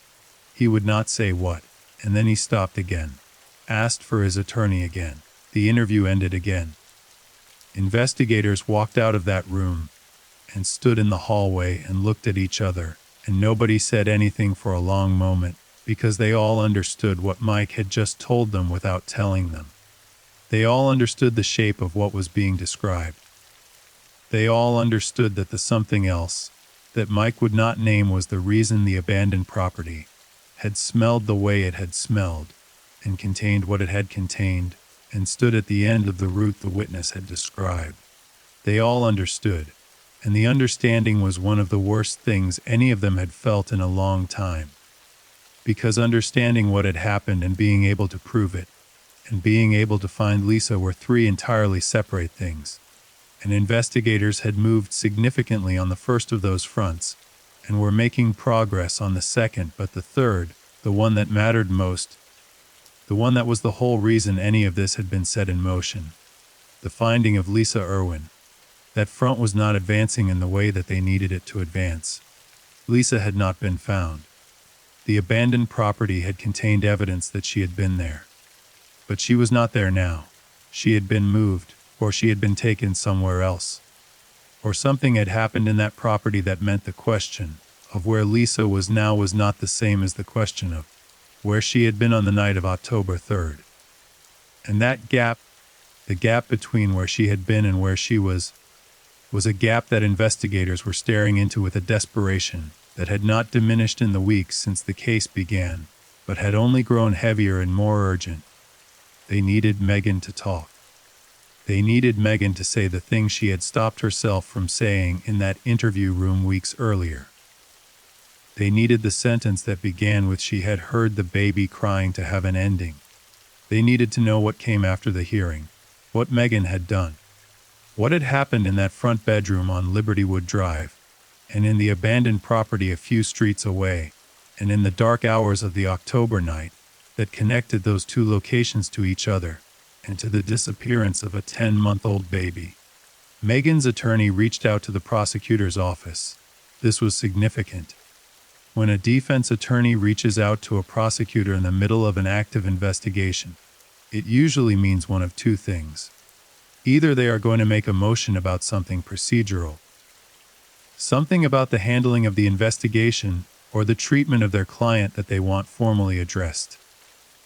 Or they are looking to talk about what a conversation might look like, what cooperation might mean, what the landscape of the situation looks like from a legal standpoint, and whether there is a version of events in which their client's cooperation results in an outcome better, and the one currently on the horizon. It was the second one. The negotiations that followed were careful and slow, and conducted with the particular formality which these conversations require. Two legal professionals talking around the edges of something they both understand, but that neither can name directly until the terms have been established. The prosecutor was not going to simply offer Megan a clean path. The evidence was too significant, and the case was too serious, and the public interest in accountability was too visible and too intense for a sweetheart deal that would not survive scrutiny. But there were things that could be discussed.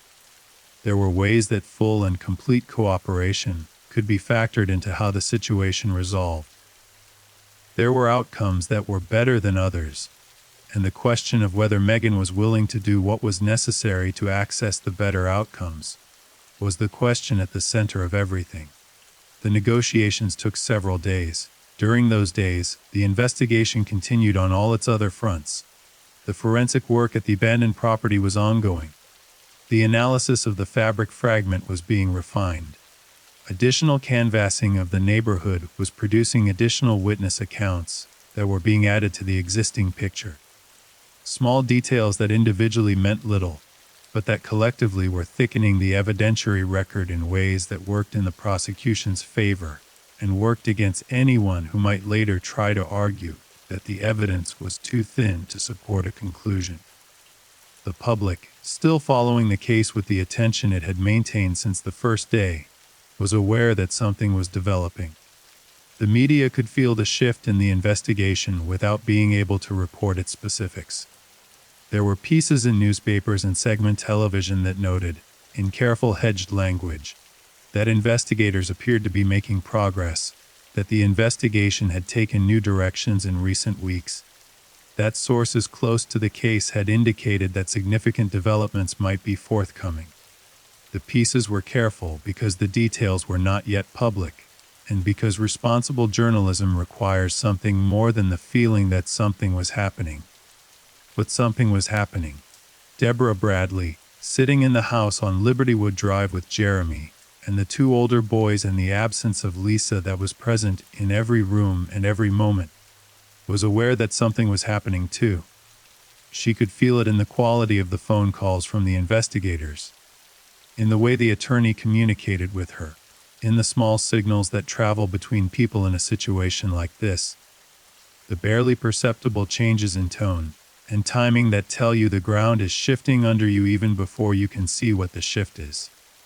She had been living with something since October 4th. Something that she had not shared fully with investigators. Something that lived in the private space between her and Jeremy. In the conversations they had in low voices after the boys were asleep, in the silences between them that had grown heavier and more complicated as the weeks had passed. She had not been telling everything she knew. This is important to say carefully. Not telling everything is not the same as lying. Not telling everything is not the same as having committed a crime. People withhold information from investigators for all kinds of reasons that do not involve guilt. They withhold because they are protecting someone they love. They withhold because they are afraid of how something will be interpreted, afraid that a truth that is innocent in itself will look, in the context of a missing baby and a suspicious investigation, like something darker than it is. They withhold because the truth they are sitting with is complicated and painful and human in ways that the black and white machinery of a criminal investigation does not have the capacity to honor. What Deborah had been holding on to was not a confession to taking her own baby. It was not evidence of harm. It was something more complicated than that, and more painful and more human. It was the truth about what she had actually seen and heard that night. Because Deborah had not been as deeply asleep as she had initially suggested. The wine had made her heavy and slow, and had blurred the edges of her memory, but it had not rendered her completely unconscious for the entire night. There had been a period, sometime in the deep middle of the night, when she had surfaced partially from sleep in the way that you do, when something has disturbed the quality of the silence around you. When something has changed in the texture of the night in a way that your sleeping brain registers before your conscious mind can name it. She had heard something. Not clearly. Not with the precision of a fully awake person who is paying attention. But something. A sound from the direction of the front bedroom, from the direction of Lisa's room. A sound that her sleep-addled brain had processed and filed in the category of normal night sounds. The small noises that babies make, the settling of a house, the sounds that the world makes when it is theoretically quiet but never entirely still. She had not gotten up. She had not fully woken. She had surfaced and registered, and then slipped back down into the heavy wine sleep, and the next time she was fully conscious was when Jeremy was waking her, and the crib was empty and the world had ended. She had been sitting with this ever since. Sitting with the knowledge that she had heard something and had not gotten up. Sitting with the terrible question of whether, if she had gotten up, if she had gone to check, if the wine had not been pulling her back down into sleep, the outcome would have been different. Whether Lisa would still be there. Whether the sound she had heard was the sound of someone in that room. Someone who should not have been there. Someone who was in the act of taking her daughter. And whether she could have stopped it. This was the weight she had been carrying. This was the thing she had not told investigators. Not because it implicated her in what had happened, but because it implicated her in a different and more private way. In the way of a mother who had been close to the moment, and had not been awake enough to stop it. In the way of a person who had to live with the knowledge that she had heard something in the night and gone back to sleep. She had not told the investigators because she had been afraid they would hear it as an admission. Afraid they would take the fact of her having heard something and twist it into evidence that she knew more than she was saying, that she was complicit, that the hearing and the not acting were connected to what happened in a way that went beyond the tragedy of being asleep when your baby was taken. She had told Jeremy. Jeremy had sat with it alongside her, had understood her fear, had agreed in those early days when the fear was freshest and rawest that not sharing was the safer choice. But as the weeks had passed and the investigation had developed, and the weight of the withheld information had grown heavier and more impossible to carry, Jeremy had begun to feel differently. Had begun to feel that the not telling was costing them, something they could not afford to lose, which was the full truth of what had happened that night, the truth that was the foundation of everything, the truth without which the investigation was working from an incomplete picture. He had begun, gently and then with increasing urgency, to suggest to Deborah that she needed to tell someone what she had heard. The conversation between them about this had been going on for weeks. It was not a clean conversation. It was not a single decisive exchange. It was a conversation that started and stopped and circled back and went quiet and started again. The way important conversations do when both people know what needs to happen, and one of them is not yet able to make it happen. And then the news about the negotiations with Megan's attorney reached Deborah through her own attorney, and something in Deborah shifted. Because if Megan was talking, or considering talking, or positioning herself to talk in a way that was strategically favorable to Megan, then the version of events that Megan would tell would be Megan's version. It would be shaped by Megan's interests and Megan's choices, and Megan's understanding of how to manage the situation. And if that version was the first one to be fully articulated to investigators, it would have the advantage of being first. It would be the version that everything else got measured against. Deborah did not want someone else's version to be the first complete version.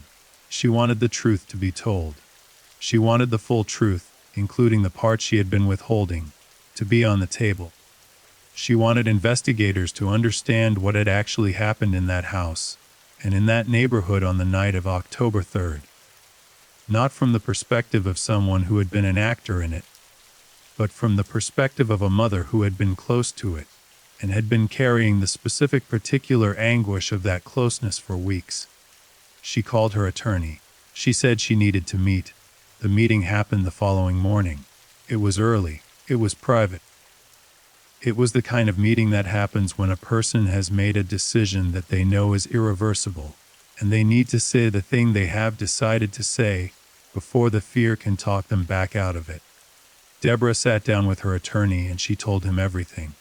The whine, the surfacing from sleep, the sound she had heard from the direction of Lisa's room, the decision, made in the fog of that heavy sleep, to not get up, the returning to sleep, the waking to Jeremy's voice. Her attorney listened. He asked questions.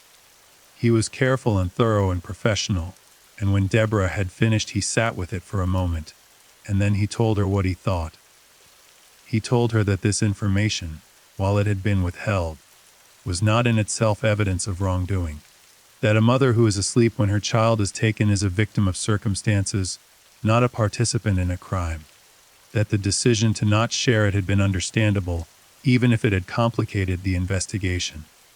And that sharing it now, fully and completely and voluntarily, was the right thing to do both legally and personally. Deborah agreed. The meeting with investigators was arranged for that afternoon. Deborah sat down across from the investigators who had been working her case since the beginning. The investigators who had spent weeks examining her and questioning her, and looking for the thing they felt she was holding back. And she told them what she had heard in the night. The room was very quiet when she finished. The investigators looked at her for a moment.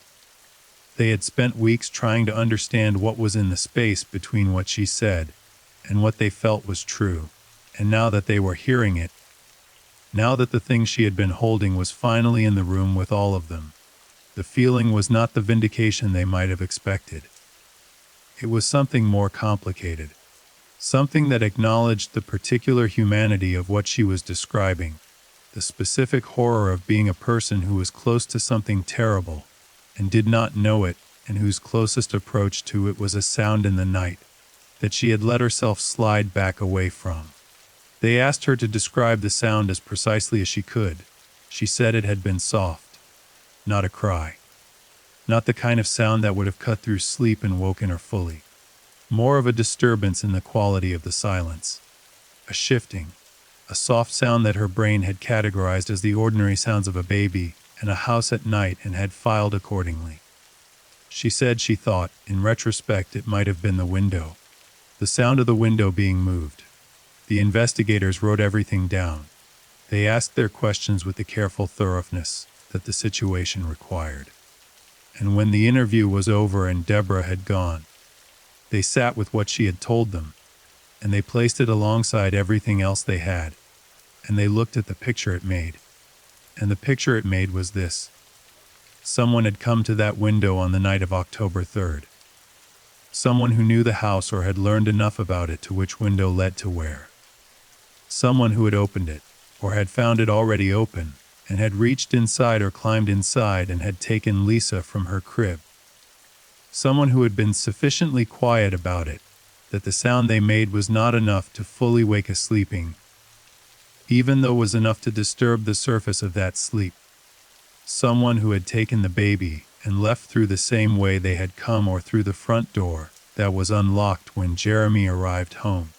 Someone who had then taken that baby to an abandoned property a few streets away. Someone who, in the early hours of the morning, had come to Mike in a state of distress that he had understood without wanting to understand and had been with him at that property. Someone whose desire for a baby had overridden everything else. Every boundary, every instinct, every understanding of what it meant to reach into another family's life and take the thing they loved most. Megan, the investigators believed it was Megan. They had believed it for weeks. But belief is not evidence, and evidence is not yet a case, and a case is not yet a conviction. They were still in the space between those things. The space where the shape of the truth is visible but not yet fully reachable. And then Megan's attorney called and said that Megan wanted to talk. The call came on a Thursday afternoon. The attorney used careful language, the language of legal professionals who are managing a delicate transition, who are moving from one position to another, and need to do so in a way that does not foreclose any options before the terms are clear. He said his client had information that was relevant to the investigation. He said his client was prepared to share that information under the right conditions. He said his client understood the seriousness of the situation and was prepared to engage with it in a way that was productive for everyone involved. The prosecutor and the investigators sat down together that evening to discuss how to proceed. The conversation about what to offer Megan, what to require from her, what the conditions of her cooperation would look like, was one of the most difficult conversations of the entire case. Because what Megan knew, what she was about to say, had implications that went beyond criminal charges and legal strategy. It had implications that were human and irreversible, and that everyone in that room understood in a way that went deeper than the professional language they were using to discuss it. They needed to know where Lisa was. That was the thing, above everything else, above the question of charges and cooperation and legal outcomes and the architecture of accountability. They needed to know where Lisa was. And if Megan knew, which they believed she did, then whatever it took to get that information was worth doing. They called the attorney back. They told him to bring his client in. Megan arrived the following morning with her attorney. She looked different from the previous interviews. The careful, controlled quality was still there, but it was sitting over something else now. Something that was visible in the way she moved, and the way she held herself, and the way she looked at the investigators when she sat down across from them. She looked like a person who had made a decision and was living in the first moments of what that decision meant. The investigators looked at her, and Megan opened her mouth, and she began to tell them what had happened on the night of October 3rd, 2011. She had been in the neighborhood. She had been thinking about Lisa.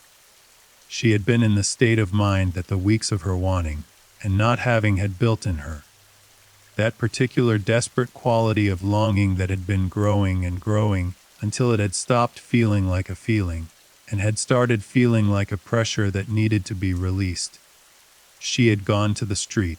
She had stood outside the house on Liberty Wood Drive in the dark. She had looked at the window that was open. She had stood there for a long time. She said it felt like a long time. She said her heart was going very fast and her hands were not steady. And the rational part of her mind, the part that understood what she was contemplating and what it meant, was saying things that the other part of her, the part that had been carrying this want for so long that it had become a kind of madness, was not able to hear. She had gone to the window. She had looked inside. She had seen the crib. She had seen Lisa sleeping. And then the sentence that she had stopped herself from finishing in that first interview, the sentence that had been the center of everything, was spoken. The investigators heard it. The attorney heard it. The room heard it in the particular dense silence of a moment that everyone in it understood was irreversible. She said she had taken her. She had reached into that room, and she had lifted Lisa from the crib, and Lisa had made a sound. A small, soft sound of disturbance without being fully woken. The sound that a sleeping baby makes when it is moved. And Megan had held her against her chest and moved away from the window and walked away from the house on Liberty Wood Drive and into the October night. She said Lisa had been alive when she took her. She said Lisa had been warm and breathing and real in her arms. And then Megan stopped, and the investigators asked the question that they had to ask. The question that everything had been building toward. The question that was the whole reason any of this mattered. They asked her where Lisa was now. And Megan's face did something that was very hard to look at. Megan said she did not know where Lisa was now. She said that Lisa had been alive when she carried her away from Liberty Wood Drive. She said she had held her through the dark streets and had gone to the abandoned property and had stayed there with through part of the night, holding her, the baby warm against her chest, real and breathing and alive. She said that at some point in those early morning hours the reality of what she had done had broken through the madness that had driven her to do it. She said it had come over her like cold water, the understanding of what she was holding and what she had taken, and what her life had become in the space of a single night. She said she had panicked. She said she had left. She said she had not taken Lisa with her when she left. She said she had left her in the property, warm, wrapped alive. And she had walked away and gone to Mike. And the thing she had been carrying when she went to Mike was not the baby, but the clothing, a piece of the clothing. that she had removed in some act of dissociation that she could not fully explain or account for. She said she had told herself someone would find her. She said she had told herself that a baby left in a building would be found quickly, that the noise would bring someone, that the morning would bring someone. Investigators went to the abandoned property within the hour. They went through it again with everything they had, every resource, every light, every instrument. They searched every room and every corner and every space in that building where a baby could have been left or placed or hidden. Lisa was not there. She was not anywhere in or around the property. She had been there. The evidence said she had been there, but she was not there now. And where she had gone between the moment Megan left her and the moment investigators searched was a question that the investigation could not answer. A question that produced theories and searches and further investigations that went on for months and years without resolution. Lisa Owen was never found. No one was ever charged in connection with her disappearance. The case remains officially open. Somewhere in Kansas City, in the city where she was born 3 days before Christmas in 2010, where she spent 10 months learning the sound of her mother's voice and the warmth of her father's arms and the particular light of the world that only the very young can still fully see. Lisa Irwin remains missing. Her family has never stopped asking what happened. The world has never fully looked away, and the answer, if it exists somewhere, has not yet been spoken loudly enough for anyone to hear. Thank you for listening tonight. If you enjoyed the case, please leave a comment and subscribe. Good night, and stay safe.